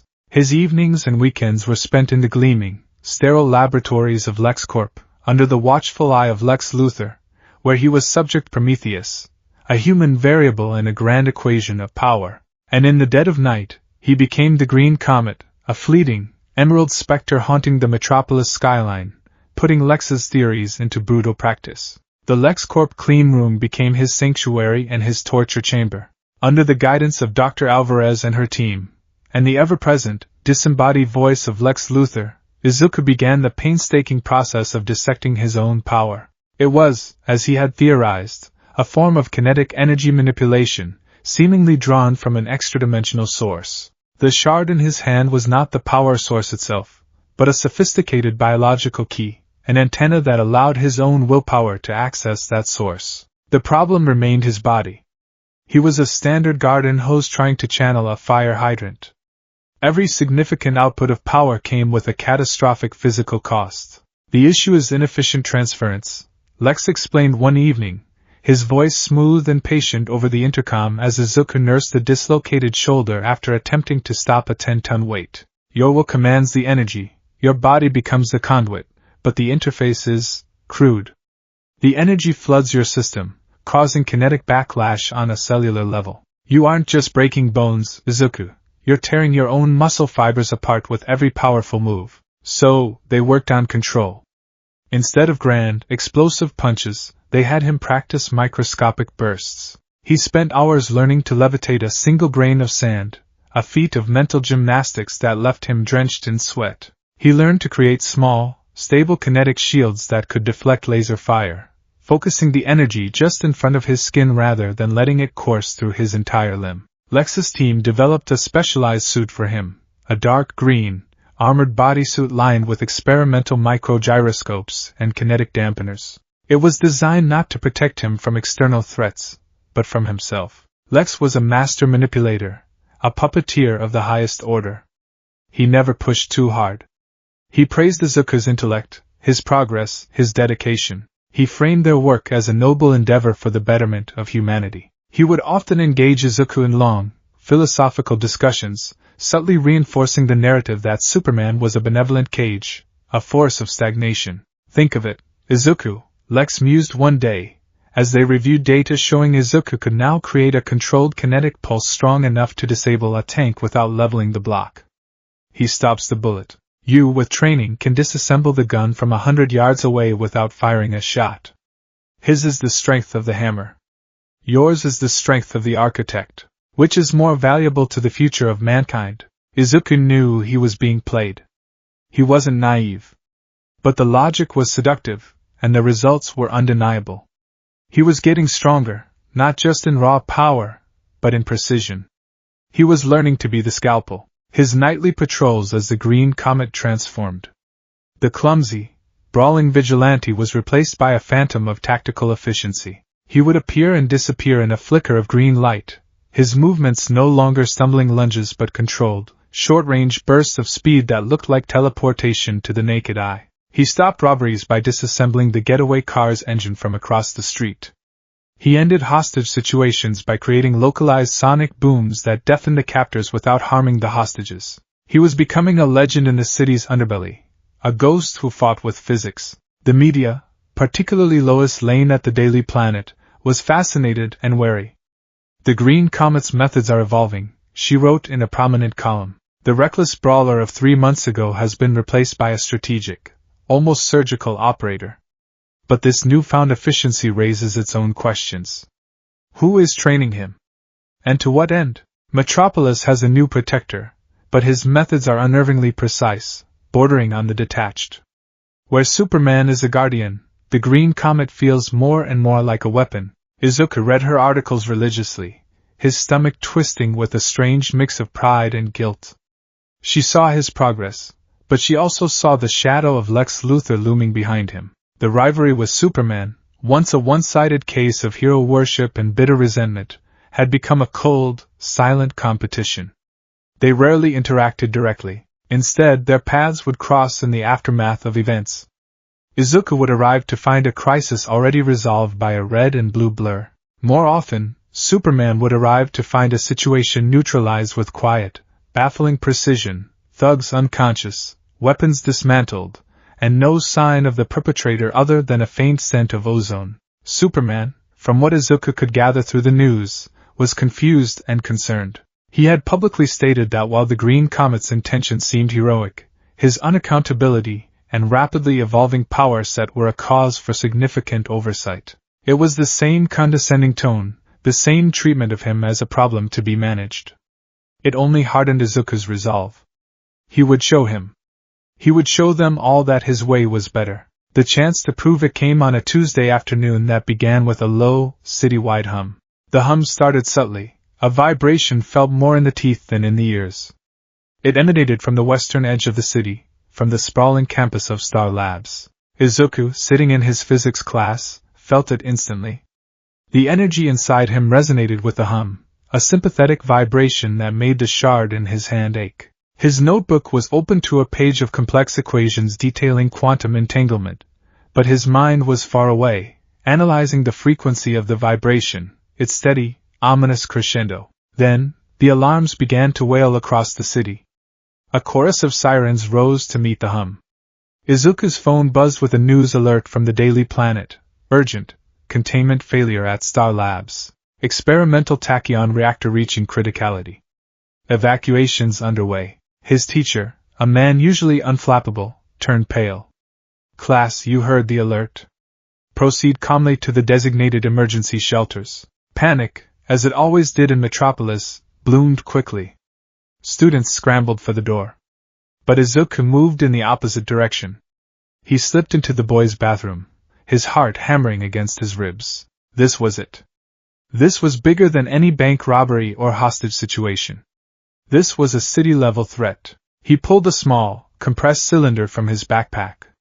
With a hiss of air, it expanded into his green comet suit. He pulled the armored fabric on over his school uniform, the kinetic dampeners clinging to his skin like a cold second layer. He pulled on his mask, the world tinting a faint, analytical green as the heads-up display flickered to life. Data scrolled across his vision: atmospheric pressure, energy readings, a detailed schematic of the Star Labs campus he had downloaded and memorized weeks ago. He focused, drawing a small, controlled amount of power. With a barely audible thump of displaced air, he launched himself out of the bathroom window, a silent, green blur against the sky. He used a series of short, high-velocity bursts to cross the city, landing silently on a rooftop overlooking the lab complex. The scene was chaos. A shimmering dome of pure, white gold energy was expanding from the central reactor building, warping the air around it, causing nearby objects to flicker in and out of temporal existence. A parked car would flash into a pile of rust, and then back into its pristine state in the blink of an eye. The hum was a physical force now, pressing in on him. A red and blue streak cut through the sky and landed directly in front of the building, creating a small crater in the asphalt. Superman. He stood as a bulwark against the temporal distortion, his cape whipping in the unnatural winds. His face was a mask of grim determination. Izuku's suit sensors zoomed in, giving him a clear view. He could see the minute calculations happening in the hero's eyes. He's going for the core, Izuku realized, his own mind running a dozen simulations a second. The reactor is overloading, generating a cascading tachyon particle wave. His plan is to encase the core in a cryogenic shell using his freeze breath, then physically remove it from the facility and throw it into deep space. It's a classic Superman solution: direct, powerful, overwhelming force. It was also a terrible idea. Izuku's analysis, cross-referencing the reactor schematics with the energy readings flooding his HUD, painted a much more complex and dangerous picture. The core isn't the only problem. The temporal energy has saturated the building's primary power conduits. A sudden, extreme temperature drop will cause a secondary energy discharge, not a temporal one, but a massive electromagnetic pulse. It won't level the city, but it will fry every electronic system within a 500-meter radius. The building's emergency lockdown system, the elevators, the magnetic seals on the labs, they'll all be flash-fried. His sensors scanned the building, picking up heat signatures. Dozens of them. Scientists, support staff, security personnel, people trapped in labs, in elevators, behind electronically sealed doors, all waiting for Superman to save the day, completely unaware that his method of salvation would be their death sentence. No, Izuku whispered, clenching his fists. You're not seeing the whole picture. He leaped from the rooftop, a controlled descent that ended in a silent three-point landing just a few yards from where Superman stood. The Man of Steel turned, his senses having detected Izuku's approach. His expression was one of stern annoyance. This is not the time, Comet. This is far beyond your capabilities. Get back, get the civilians to safety. Your plan is flawed, Izuku said, his voice a low, urgent growl, filtered through his mask's modulator. He pointed a gauntlet finger at the building. If you freeze that core, the resulting EMP will lock down this entire facility. There are over 37 people still inside. You'll save the block, but you'll kill them. Superman's jaw tightened. The sheer arrogance of the statement, from this reckless, self-appointed vigilante, was galling. I am aware of the risks. I can phase through the walls and evacuate them after the core is contained. No, you can't, Izuku shot back, taking a step forward, his voice rising with passion. The initial temporal wave has destabilized the building's molecular structure. Phasing at your speed will be like trying to run through a minefield of microscopic black holes. You risk being torn apart. And even if you could, you don't have the time. The core will reach absolute criticality in 94 seconds. You save the core, or you save the people. You can't do both. He'd laid it all out, the physics, the timeline, the cold, hard facts. He was challenging not just Superman's plan, but the very foundation of his heroic philosophy, the belief that with enough power, any problem could be solved. For a moment, Superman was silent. Izuku could see the flicker of doubt in his eyes, the dawning realization that the boy might be right. But it was overshadowed by years of experience, by the ingrained confidence of being the most powerful man on the planet. My way is the only way to prevent a citywide catastrophe, Superman said, his voice hardening. I won't risk millions of lives on your theoretical calculations. Now stand down. That's an order. He turned his back on Izuku, a final, absolute dismissal, and began to walk toward the shimmering energy dome. Rage, hot and pure, flared in Izuku's chest. The condescension, the refusal to even consider another perspective, the blind faith in his own power. It was the monorail all over again. I won't let you, Izuku thought, the will and the power surging within him as one. He launched himself forward. He didn't attack Superman. He did something far more audacious. He shot past him, a green streak against Superman's red and blue, and phased through the building's main entrance a split second before the hero could react. He was inside. The interior of the Star Labs building was a nightmare. The air hummed and crackled, and reality seemed to flicker at the edges. A water fountain down the hall aged into a rusty antique and then vanished entirely. Izuku's suit was already screaming warnings, his kinetic dampeners working overtime to stabilize his own molecular integrity. 78 seconds to criticality, the suit's AI voice calmly stated in his ear. He didn't have time for a systematic evacuation. He needed to override the lockdown system before Superman froze the core. He raced through the corridors, his movements a series of short, disorienting bursts of speed. He found the central security hub, its heavy blast door sealed tight. Brute force is too slow and too damaging. He placed his palm on the door, closing his eyes. He sent a series of high-frequency kinetic vibrations into the locking mechanism, matching the resonant frequency of the titanium tumblers. It was like picking a lock with a jackhammer, but with the precision of a watchmaker. The complex lock shuddered, groaned, and then, with a loud clank, disengaged. He burst into the room. Before him was the main security console, its screen flickering erratically. He needed to send a system-wide override command. 61 seconds. Behind him, he heard a sonic boom that shook the entire building. Superman was done waiting. He was going for the core. Izuku's fingers flew across the holographic interface, but the temporal distortion was corrupting the code as he typed. It was no good.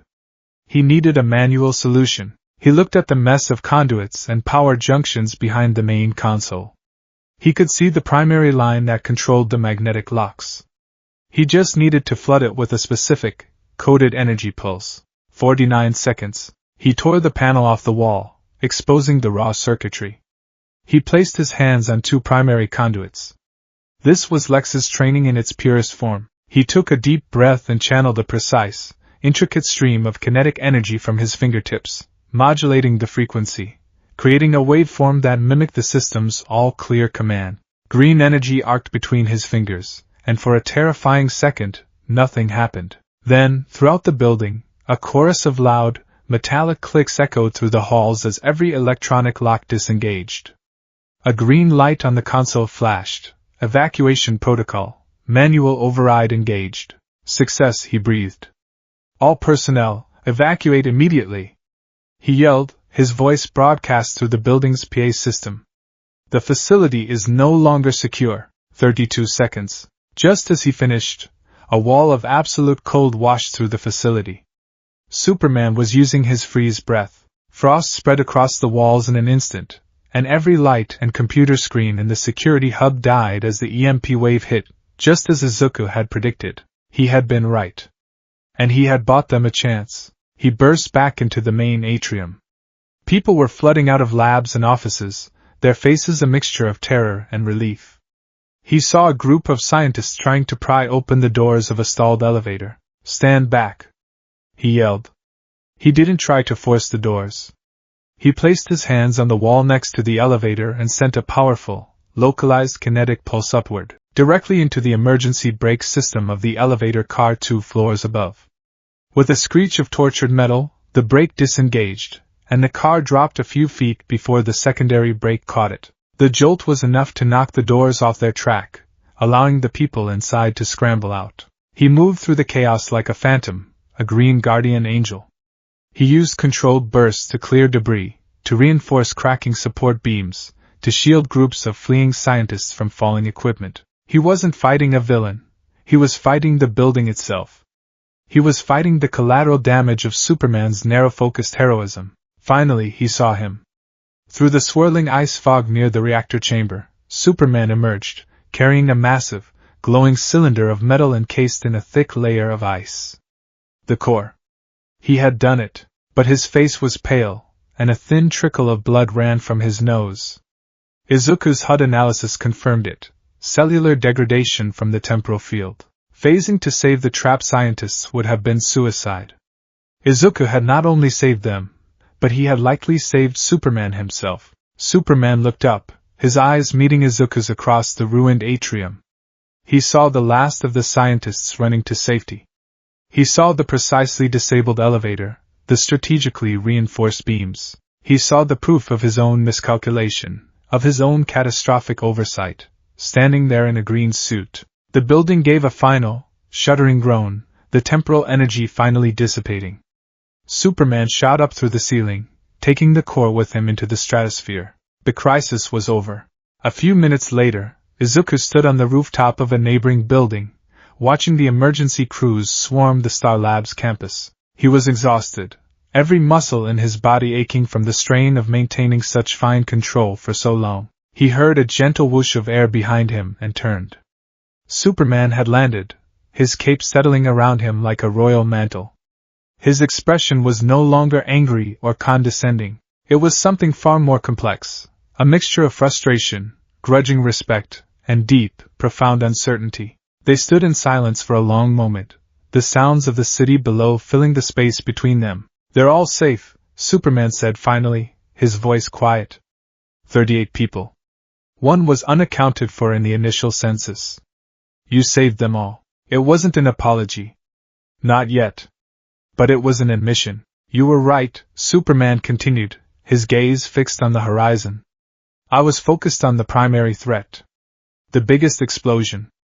I failed to account for the smaller, more complex variables. I assessed the risk to the city. You assessed the risk to the people." "The city is the people," Izuku said, the words coming out softer than he intended. Superman finally turned to look at him, his blue eyes searching Izuku's masked face. "Your control, it's improved exponentially. Your power, it feels more stable. Who is training you, Comet? Who is giving you this technology?" The question hung in the air, heavy with suspicion. This was the moment of truth. He could lie. He could deflect. But he was tired of the games. "The person who is training me is the one who recognized that my mind was a greater asset than my power," Izuku said, his voice cold and clear. "It's the one person in this city who didn't look at me and see a reckless child or a weapon to be registered. He saw potential. He didn't need to say the name. They both knew who he was talking about. Lex Luthor." A shadow passed over Superman's face. It was the confirmation of his worst fears. "Luthor," he said, the name like a curse on his tongue. "You can't trust him. He doesn't see potential. He sees a tool, a weapon he can use in his war against me. And what do you see when you look at me?" Izuku challenged, stepping forward, his exhaustion replaced by a surge of defiant energy. "A problem to be managed? A rogue variable you can't control? You talk about Luthor using me, but you've never once treated me as anything other than a nuisance or a threat. You wear a human face, but you think like an alien god, seeing the world in terms of threats and acceptable losses. Luther might be a monster, but at least he thinks like a man. He understands that saving the building is worthless if you sacrifice the people inside. The words, a torrent of 3 months of frustration and resentment, hit Superman with the force of a physical blow. He had no reply. Because he knew, in the deepest part of his being, that the boy was right. He had been so focused on the grand scale, on protecting the planet, that he was forgetting how to protect the person. The public address systems on the emergency vehicles below crackled to life. A reporter was giving a live update, and sources on the scene are crediting both Superman and the enigmatic green comet for today's heroic save. It was a close call, but witnesses describe an incredible, almost symbiotic partnership between the two. One focused on the macro threat, the other on the micro rescues. A clash of saviors, it seems, that resulted in 0 casualties. Izuku let out a short, bitter laugh. Symbiotic partnership. They have no idea. He looked at Superman one last time. The anger was gone, replaced by a profound, aching weariness. The rivalry wasn't fun. It wasn't a game. It was a deep, fundamental chasm in their ideologies, and today, it had almost cost dozens of people their lives. Stay away from him, son, Superman said, his voice filled with a genuine, paternal concern that, for the first time, didn't feel condescending. Whatever he's offering you, the price is too high. Maybe, Izuku replied. But he's the only one who's offering me anything at all. He turned his back on the Man of Steel. He took a breath, gathered the last of his energy, and with a quiet thump of displaced air, he was gone. A green flicker disappearing into the twilight canyons of the city he had just saved. Superman remained on the rooftop long after he was gone, watching the city lights come on. He had won the battle for the reactor, but he had a sinking feeling he was losing a much more important war, the war for the soul of Metropolis's newest hero. And he had no one to blame but himself. The Daily Planet was an organism that ran on coffee, ink, and righteous indignation. Its newsroom was a chaotic symphony of ringing phones, clattering keyboards, and the ever-present, booming voice of its editor-in-chief, Perry White. For Clark Kent, it was the best place in the world to feel human. Here, he wasn't a god or a savior. He was a mild-mannered reporter from Kansas, perpetually a few minutes late with his copy and always struggling to find the right lead. This morning, however, the usual comforting chaos felt different. It felt like the ticking of a clock he was desperately trying to ignore. The front page of the Planet, pinned to the central bulletin board, was dominated by a single, dramatic photo, a split shot of Superman carrying the glowing, frosted reactor core into the sky, and a smaller, grainier image of the green comet, a lone green figure standing amidst the fleeing Star Labs scientists, his hand raised as if to ward off falling debris. The headline, penned by Lois Lane, was a masterclass in provocative journalism, a tale of 2 saviors. Did Metropolis need 2 heroes to avert disaster? It's the question on everyone's mind, Kent, Perry White barked, stomping over to Clark's desk and slamming down a fresh copy of the paper. A bit of his coffee sloshed onto a stack of Clark's notes. You were there. You got the Superman side of the story. But this comet character, he's the real mystery. One minute he's a reckless brawler, the next he's a tactical genius who outthinks a temporal catastrophe. It doesn't add up. Clark adjusted his glasses, a familiar nervous habit that helped him sell the part. The official statement from Star Labs credits them both, Perry. Superman contained the primary threat. Yeah, I read your copy, Kent. It was fine. Solid. Dependable, Perry grumbled, which from him was high praise. But Lane's column is what's got people talking. He jabbed a thick finger at Lois's byline. She's digging into the how. How did the comet know the lockdown systems would fail? How did he perform a manual override on technology that baffles Star Labs' own engineers?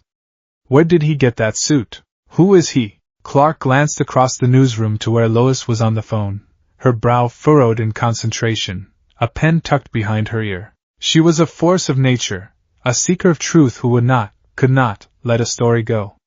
He knew, with absolute certainty, that she would eventually uncover the truth. He just hoped he could get there first. He was haunted by the confrontation on the rooftop. The boy's words echoed in his mind, a constant, stinging refrain. You think like an alien god, seeing the world in terms of threats and acceptable losses. Luther might be a monster, but at least he thinks like a man. He had spent the last 2 days replaying the entire incident in his mind, using his super memory to analyze every microsecond. And every time, the conclusion was the same: the boy had been right. Not just tactically right, but philosophically right. Clark's focus had been on the bomb, not on the people standing next to it. It was a blind spot born of immense power, a flaw in his own heroic code that he had never been forced to confront so directly. He had failed, and in his failure, he had pushed this brilliant, powerful, and dangerously emotional child directly into the arms of Lex Luthor. This wasn't just a story anymore. This was a rescue mission. I think I might have a new angle, Perry, Clark said, his voice quiet but firm, an idea taking shape in his mind. Perry raised a skeptical eyebrow. Don't tell me you've got a lead on the comet's secret identity. No, something else, Clark said, turning to his computer. The comet's sudden leap in skill and technology, it's not random. It's funded. It's professional. Lois's column mentioned that this kid is a weapon. Well, weapons are built. I think we should be looking at the factory. He typed a few words into the search bar. LexCorp Prometheus Grant. The screen filled with press releases and fawning articles from the Metropolis Business Journal. The top hit was a glossy photo of Lex Luthor shaking hands with a nervous, dark green-haired teenager. The boy was in a slightly too small suit, his eyes wide and overwhelmed. The caption read, Lex Luthor awards inaugural Prometheus grant to monorail hero, Izuka Midoriya. Well, I'll be, Perry muttered, leaning over Clark's shoulder. The monorail kid. The boy genius. Luthor snapped him up. Luthor doesn't just snap up prodigies, Perry, Lois said, suddenly appearing behind them. She had a way of moving silently through the newsroom's chaos. He collects them. He invests in assets, and a boy who proves to be a genius of applied physics right before a new, physics-based metahuman appears on the scene. That's not a coincidence. That's a connection. Clark felt a cold knot form in his stomach. Of course Lois would see it. She saw all the angles. It's still just a theory, Clark said, playing devil's advocate. A very thin one. The kid's a hero. He saved 2 people with no powers at all. And Luthor loves a good story, Lois countered. Especially one that proves his whole human potential over alien savior's mantra. What better poster boy than a normal kid who becomes a hero twice over, once with his brain, and maybe, once with some LexCorp-funded enhancements. So what's the angle? Perry asked, his journalistic instincts taking over. We can't just accuse Luthor of bankrolling a vigilante. No, Clark said, the plan solidifying. We don't. We do a human interest piece. A follow-up story on the bright young minds being cultivated by the Prometheus grant. Where are they now? Piece, starting with the first ever recipient. I could interview the kid. Izuka Midoriya. Talk to him, his family. See what makes him tick.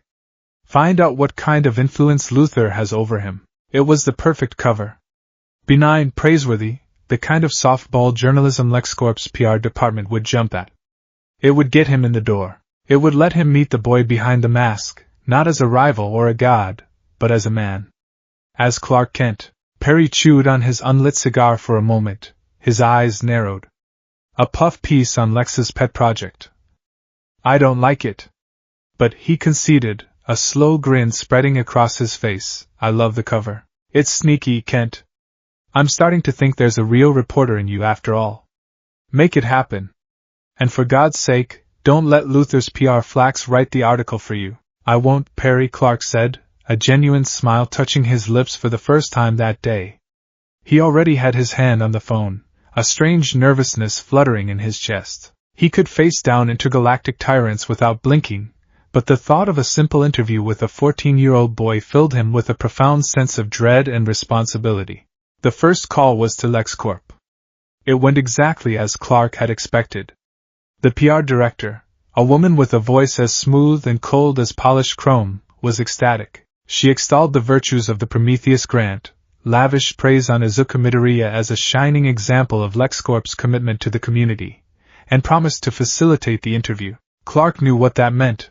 They would try to manage it, to sit in, to control the narrative. He politely but firmly insisted that to get a truly authentic portrait of the young man, the interview should be conducted at his home, in a relaxed environment. After a brief, calculated hesitation, she agreed, likely deciding that a humble home setting would play even better for their image. The second call was harder. He dialed the number for the Midoriya residence, his heart beating a little faster. A woman answered on the third ring, her voice soft and hesitant. "Hello? Midoriya residence." "Hello, Mrs. Midoriya," Clark began, pitching his voice to its most reassuring, Midwestern timbre. "My name is Clark Kent. I'm a reporter with the Daily Planet." There was a sharp intake of breath on the other end. "Oh, the Daily Planet. Is everything all right?" Clark could hear the undercurrent of anxiety in her voice. He instantly felt a pang of guilt. This woman, Inko Midoriya, lived in a constant state of low-grade fear, a side effect of living in Metropolis that he was all too familiar with. "Everything is perfectly fine, ma'am, I assure you. Better than fine. I'm calling because I'm doing a feature story on the recipients of LexCorp's Prometheus grant, and I was hoping to speak with your son, Izuku. The story is about celebrating the brilliant young people who are shaping our city's future." The change in her tone was immediate. The anxiety was washed away by a wave of pure, unadulterated motherly pride. "Oh, my Izuku? Yes, of course. He's such a brilliant boy. Always has his head in a book, works so hard. You want to interview him?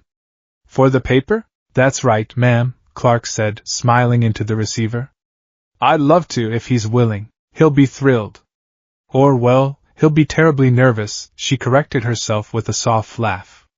"But he'll do it. When would be good for you?" They arranged for him to come by the following afternoon. As he hung up, Clark felt a profound sense of sadness. He heard the love and pride in that woman's voice. She had a brilliant, wonderful son. She had no idea he was also a vigilante, breaking his own bones in back alleys, fighting battles that could get him killed, and being mentored by one of the most dangerous men on the planet. For the first time, Clark fully appreciated the human stakes of this silent war. The Midoriya's apartment was in Park Ridge, a quiet, middle-class neighborhood that felt a world away from the gleaming, impossible spires of downtown Metropolis. The building was older, made of honest red brick, with neatly kept flower boxes on the windowsills. It was the kind of place Clark might have lived in himself. He knocked on the door of apartment 2B, and it was opened by a short, green-haired woman with kind, worried eyes. Inko Midoriya. She was exactly as he had imagined from her voice. "Mr. Kent. Please come in," she said, ushering him inside with a flustered energy. "Can I get you some tea? I've just put the kettle on." "That would be lovely, thank you, Mrs. Midoriya," Clark said, stepping inside and taking in his surroundings. The apartment was small but immaculately clean and cozy. It smelled of lemon polish and faintly, of the katsudan he could see cooling on the kitchen counter. Family photos adorned the walls, chronicling the life of a smiling, freckle-faced boy. It was a home filled with love. Using his super hearing, he could detect the frantic, thumping heartbeat coming from a room down the hall. "Izuku. He's just getting ready," Inko said, following his gaze. "He's been so nervous all day. He's not used to all this attention. He's always been a little shy." Just then, the door to the bedroom opened, and Izuku Midoriya emerged. Clark was immediately struck by the profound, almost comical disconnect between the boy standing before him and the armored vigilante he had confronted on the rooftop. This was not the Green Comet. This was a kid.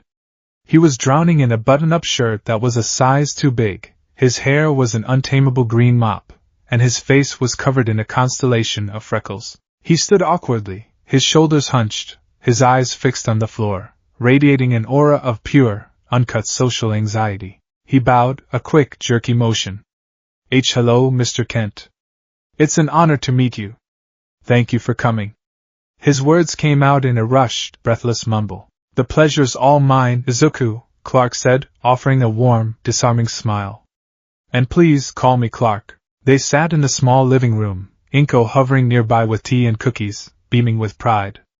Clark started the interview gently, asking the softball questions he had planned. He asked about school, about Izuku's favorite subjects, physics and structural engineering, unsurprisingly, about what it felt like to be recognized for his heroism at the monorail. Izuku answered in fits and starts, his nervousness making him trip over his words. But when he spoke about his passions, a different person began to emerge. The mumbling gave way to bursts of articulate, passionate explanation. He talked about the beauty of stress fracture analysis, about the potential of clean energy, about the elegant mathematics of the universe. The brilliant, analytical mind that Lex Luthor had seen, the mind Clark had witnessed on the rooftop, was undeniable. It was just wrapped in a deeply insecure, 14-year-old package, and the Prometheus grant, Clark said, steering the conversation. What has that been like? Working with LexCorp must be an incredible opportunity. It is, Izuku said, his eyes lighting up. The resources are unbelievable. The labs, the equipment. I have access to data and technology I've only ever dreamed of reading about.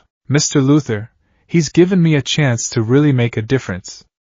To use my mind to help people, to build things that last. To create solutions, not just patch problems. The last part was said with a subtle but distinct edge, a flicker of the green comet's defiance. Clark recognized it instantly. It was a jab, an echo of the argument they'd had. He certainly has an impressive vision for the future, Clark said neutrally. Your mother mentioned you've always been a diligent student. She said you have notebooks filled with your ideas. This was the moment.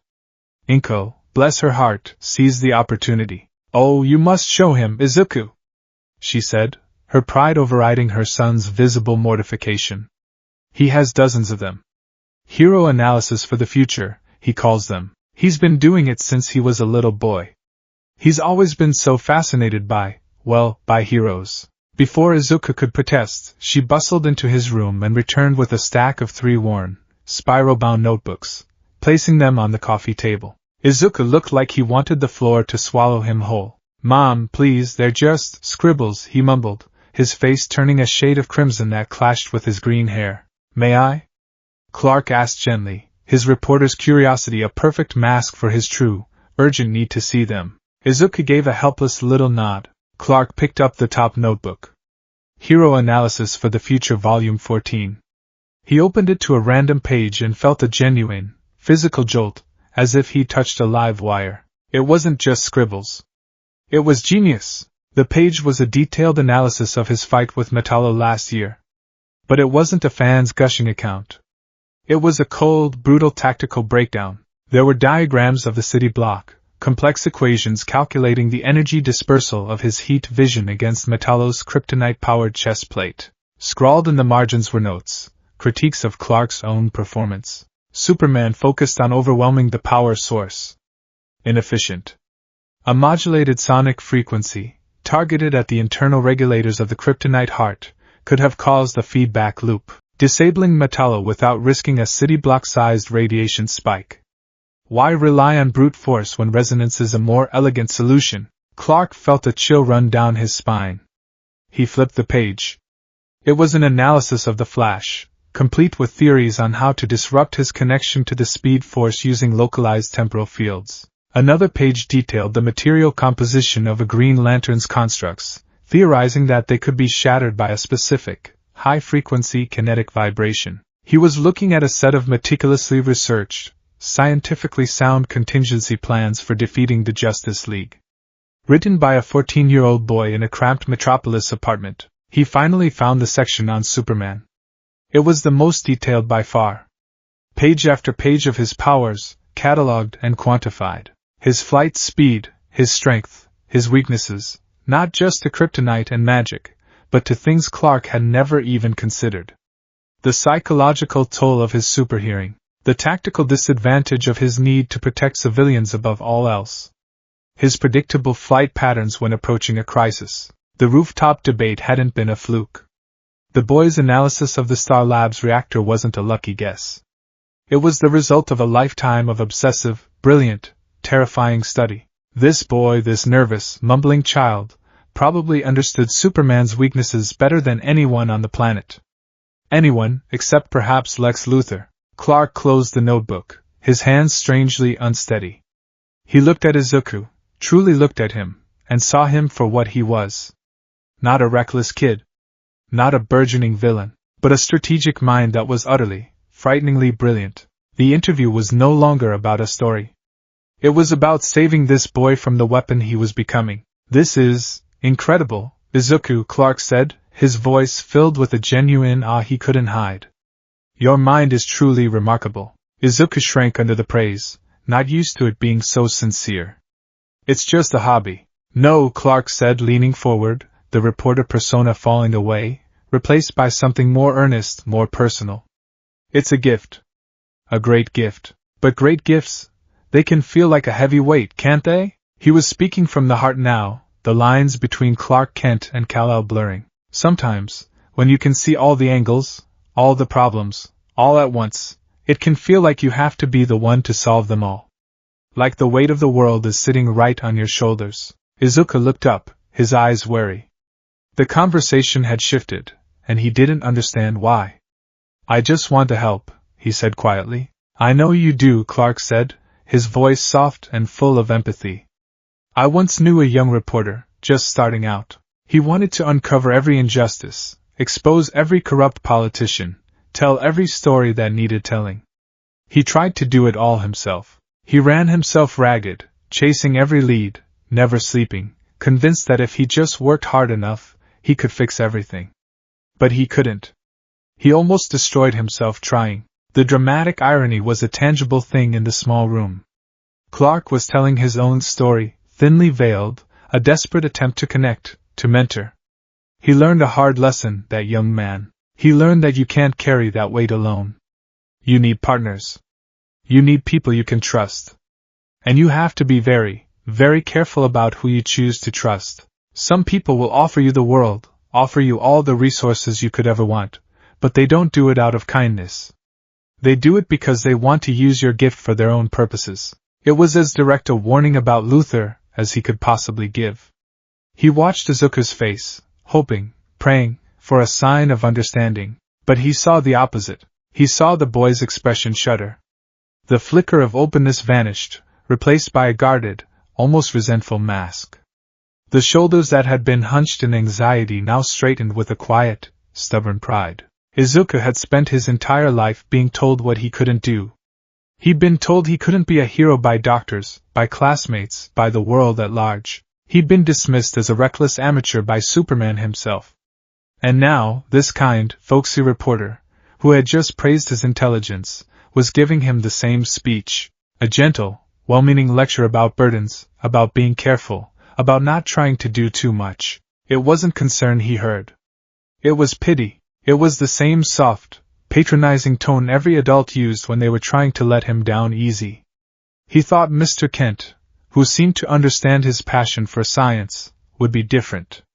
But he wasn't. He was just one more person looking at him and seeing a fragile kid who needed to be protected from his own ambition. I appreciate your concern, Mr. Kent, Izuku said, his voice suddenly losing its stammer, replaced by a cool formality.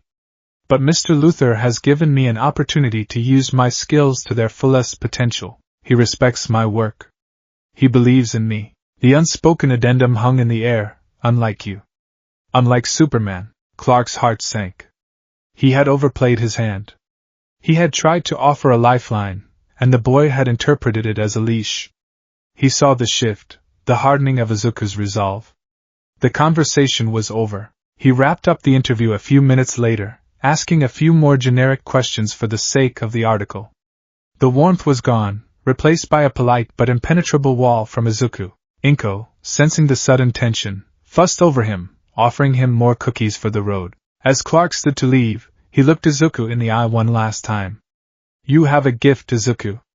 A truly unique perspective. Don't ever let anyone, not even the most powerful man in the world, tell you how to use it. But just remember that the smartest man in the room is the one who knows when he needs help.